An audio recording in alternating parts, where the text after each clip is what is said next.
All right, so now we're here in the segment of the setup where we need to have our plane powered. Okay, I have a battery in mine. You can use your wall power adapter as well. I left the A3 plugged into my computer. I just turned my transmitter on and then plugged in my plane. Your transmitter and receiver should already be bound and set up and everything, but now the plane is powered, which actually powers our receiver, so we can do some setup regarding that. So we're going to go over here and do a little display capture. Sorry for the wrong thing. There's my mouse tool. There we go. Okay, so now we're in the A3 configurator software. We already finished up with the mount orientation. Now we're going to do our receiver. Okay, mine's already set up, but yours will look a little bit different on the defaults. Now what you want to do here is go to receiver type, serial digital receiver, and this drop down SBUS FR-SKY radio link. Okay, don't choose the other SBUS. This is the type we're using here. You'll then hit right, okay, and save the changes to your controller. All right. Now, as long as your receiver is set up correctly and you've changed the output method to SBUS and stuff, like in the other video, you should now be able to move your sticks around and see some movement, okay, on the screen here. Now, on the left-hand side, we have these gray boxes: aileron, elevator, rudder, aileron 2, mode, gain, and throttle. Those are all the things that are going to be output, basically. And over here on the right-hand side, we have these drop downs where it says channel number, and that's what is going to be controlling the thing on the left, if that makes sense. So channel 1 on my transmitter is going to control the aileron, okay? Channel 2 is elevator, etc., etc.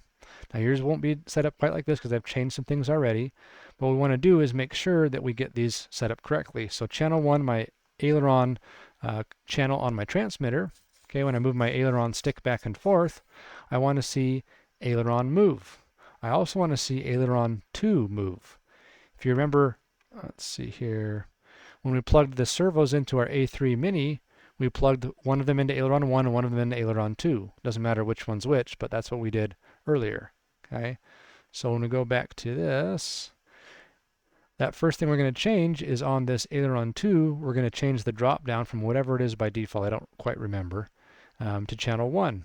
Okay, now we can control both ailerons with channel 1, which is our aileron channel on our controller.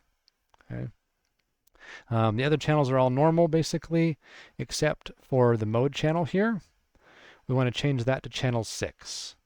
Okay, you should have already set up your throttle cut, arming switch to channel 5 on your transmitter using Express LRS in a separate step of this project. Okay, so we can't use channel 5, which I think is the default here. They have it set to channel 5 by default. We can't use that for our flight modes because we're already using it for a throttle cut / arming channel. So we'll set that to channel 6. Okay, leave this to none for now, and throttle's fine on channel 3. We'll write that to our A3. Okay. And once you've written it, then you'll see everything move correctly. Okay, if something's not moving correctly, make sure you wrote it. Okay, if it's still not moving correctly, then try rebooting your system, not your computer necessarily, but unplugging, powering down your plane and powering it all the way back up and reconnecting to your computer and see if that helps this work correctly. All right, so that's all we need to do on this page. We can go over to the servo page now. We can kind of see things move around. Okay. Of course, our throttle would move if we armed it right as well. You can check that. Make sure you don't have your prop on like I do. Okay. There we go. And then we have over here the sub trim left limit, right limit. So you really should have your plane physically set up correctly. So the servos are centered, the control surfaces are level, when the servo's centered, push rod to the right length, and everything like that. If you're way out of whack, you're not going to be able to fix it with the A3. But if you're just a little bit off, say one of your surfaces is just a little bit low or a little bit high off of neutral, you can make some adjustments here. Okay. This sub trim will change where the center point of the movement is, basically. So if I were to adjust this center point here, okay, now let's say I wrote it, okay, it moved that center point all the way up here, and it moved one of my ailerons physically on my plane because now that aileron center is not, it actually moved, sorry, this one over here, and you can kind of see it's more down now than it was before when it was fairly level. So it moved the center point now. So I can still move it around. Okay, but when it returns to center, it returns to that point instead of the actual center that I had at earlier because I moved the center. So let's go back in here. I'm going to change that back to 0 since it was already pretty centered. We can make smaller adjustments later. I haven't flown this plane with the A3 yet, so I'm going to leave it at 0 for now. But you may want to make some adjustments after you fly the plane and find out that, oh, it tends to turn left a little bit or turn right a little bit or whatever it is. You add some adjustments in here, okay? This is kind of separate from the trimming you might do on your transmitter with these little trim tabs or trim buttons here while you're flying. Okay.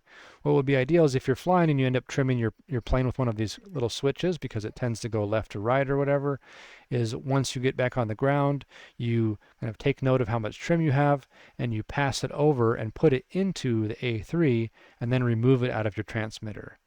We want the A3 to know some trim, or the trim the plane needs, so it can fly level when it's self-leveling, right? That will help the plane. You can always trim while you're flying with these ones here, okay?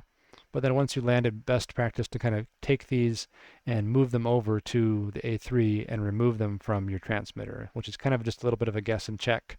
See how much trim you added or took away here, and try to add a similar amount to the A3. Okay. All right, let's go back here.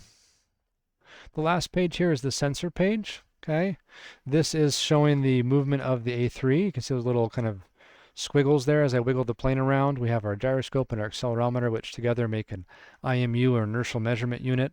That's what allows us to have the plane level itself because it knows where gravity is from the accelerometer, and it can measure the rate of rotation of the plane as it's rolling around or getting pushed around by wind and stuff, and it can level the plane out nice and smooth for us if we want it to. Okay, but one thing that's helpful to do in this page is this down here, level calibration. Okay, and so our A3 is mounted in the plane already at this point. Okay, so you don't want to do this stage until you have mounted the A3. The rest of these tabs can all be adjusted and things with the A3 outside the plane. Doesn't really matter. Okay, but once you're going to calibrate level, you want it to be actually in the plane because we're going to measure the plane's level flight attitude or kind of position. Okay, so let's go over to this for a second.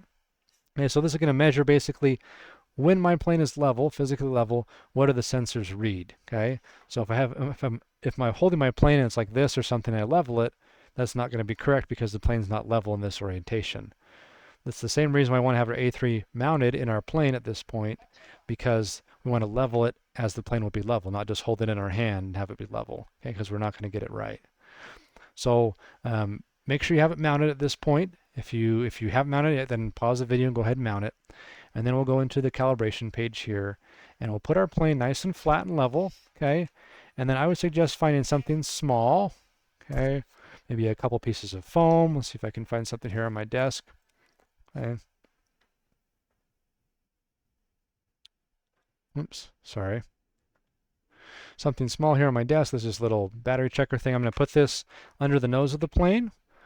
That gives the plane a slight up tilt, which is typically how a lot of planes will fly. Now, if we fly it and this feels horribly wrong, then we can always recalibrate. But it's a little bit of an up tilt there, okay? And we want the plane to be kind of have the little bit of an angle. And I suggest finding something to do this with instead of trying to just hold it in your hand, because it's going to be hard to hold it the same angle the whole time. Okay, but a little bit of an up tilt, that looks pretty good. Okay, and then I'm going to go back into the A3 page, and we're going to hit level calibration. Okay, and it gives you a little hint or clue here. Okay, and we're going to say OK, and calibration succeeded. Great. Excellent. Okay, so now our A3 knows what our plane should look like or be like when it's level, and we should be good to go. All right. Excuse me. So hopefully that helped with getting your A3 set up. Kind of a couple quick videos to hopefully walk you through this process. Once everything's mounted up, you can go ahead and check one final thing, and I'm going to break the video before I do that. So pause for a second here.